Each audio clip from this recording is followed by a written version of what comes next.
Hello बच्चों, कैसे हो आप लोग। आप लोगों का स्वागत है और हमारी जो सीरीज चल रही है इंपॉर्टेंट क्वेश्चंस की, इंपॉर्टेंट टॉपिक से किस चैप्टर को किस तरीके से करना है। बच्चों का डाउट था कि सर एक ऐसे चैप्टर वाइज बता दो कि किस चैप्टर से कितने नंबर का आएगा। तो वही चलिए, अब तक मैंने रिटायरमेंट तक का ऑलरेडी डाल दिया। आज हम डेथ ऑफ ए पार्टनर की बात करेंगे कि चैप्टर कितने नंबर का है, क्या आ सकता है, किन किन बातों को आपको ध्यान रखना है। तो आप अगर बोर्ड्स एग्जाम की तैयारी करो तो आप बिल्कुल हर एक चैप्टर्स का जो है चैप्टर वाइज वो जरूर देख लो। प्लेलिस्ट है इंपॉर्टेंस टॉपिक्स करके प्लेलिस्ट होगी अकाउंट्स की। अब वहां पे जाके देख लो कि कौन सा चैप्टर कितने नंबर का है और क्या क्या इंपॉर्टेंट चीज़ है जिस पे आपको प्रिपरेशन करते टाइम ध्यान रखना है। तो बहुत ज़्यादा ही हेल्पफुल होने वाले आपके लिए वीडियोस। अपने दोस्तों के साथ भी आप शेयर कर सकते हो। अगर चैनल पे नए हो तो चैनल को सब्सक्राइब जरूर कर देना और एक बार आके देख लो। चैनल पे आपको और भी बहुत सारा कंटेंट मिल जाएगा आपको पढ़ाई से रिलेटेड। जो भी आपके इन टॉपिक्स को देखो, जो जो टॉपिक आपके डाउट लग रहे हैं उन टॉपिक्स को आप वहां से रिवाइज कर सकते हो। और न्यू अपडेट्स के लिए चैनल को सब्सक्राइब करना बिल्कुल ना भूले। और जितनी मेहनत करते हैं तो कमेंट भी कर सकते हो आप, हम बुरा नहीं मानेंगे। ठीक, तो आप नोट डाउन भी कर सकते हो। बात करते हैं हम डेथ ऑफ पार्टनर की। तो भाई ये चैप्टर जो ये 6 नंबर का चैप्टर है, ठीक है।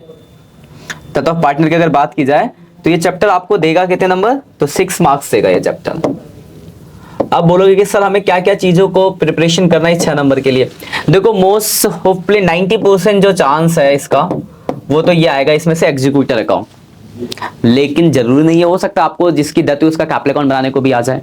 तो देखो, आपको सबसे जो इंपॉर्टेंट इसमें वो ये है कि जिस बंदे की डेथ हुई उसका प्रॉफिट निकालना up to date of death. तो कैलकुलेशन ऑफ प्रॉफिट सबसे पहले आपको ध्यान रखना है। ठीक, वो आपने रिवाइज कर लिया कि 3 टाइप से आपके बुक में 3 टाइप है। ओल्ड के बेस, प्रीवियस ईयर के बेसिस पे, एवरेज प्रॉफिट के बेस पे, सेल्स के बेस पे, ये 3 बेसिस पे आपको आता है कैलकुलेट करने को।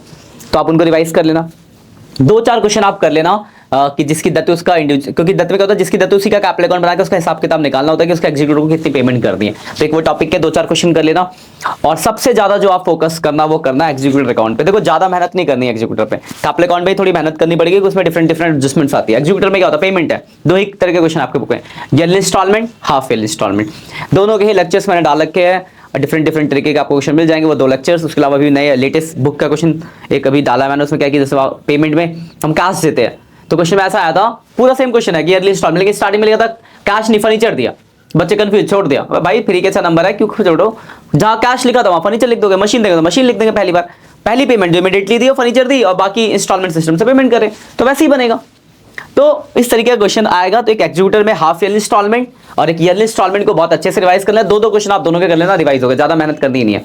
और कैलकुलेशन ऑफ प्रॉफिट देख लेना। और 2-4 क्वेश्चन आप कर लेना जो प्रीवियस ईयर में आए हुए क्वेश्चन है। जिस बंदे की डेथ हुई है उसका कैपिटल अकाउंट कैसे बनाया जाता है, उसका हिसाब किताब कैसे निकाला जाता है। इतना आप कर लोगे, आपके 6 नंबर यहाँ से पक्के हो गए। ठीक है, बाकी all the best for exam. अच्छे से पढ़ाई करो। कोई भी अगर दिक्कत है या कोई परेशानी आ रही है तो आप कमेंट कर सकते हो। मैं लाइव सेशन लेता हूं तो वहां पे भी मैं आपको के डाउट्स आपको बता दूंगा। और टॉपिक, कोई भी टॉपिक में अगर आपको डाउट है, जैसे एग्जाम्पल फॉर आपने लेक्चर देखा कि सर मेरा ये वाला टॉपिक डाउट है, प्लेलिस्ट पे जब आपको मिल गया तो बहुत वेल एंड गुड, बहुत अच्छी बात है। लेकिन कुछ बच्चों को परेशानी होती है कि ढूंढ नहीं पाते, उन्हें मिलता नहीं है, तो आप टॉपिक का नाम कमेंट में डाल देना, मैं आपको उस वीडियो का लिंक शेयर कर दूंगा, वहां से आप उसको रिवाइज कर सकते हो। इस तरीके से भी आप कर सकते हो। ठीक है, बाकी all the best for exam बच्चों, बाय बाय।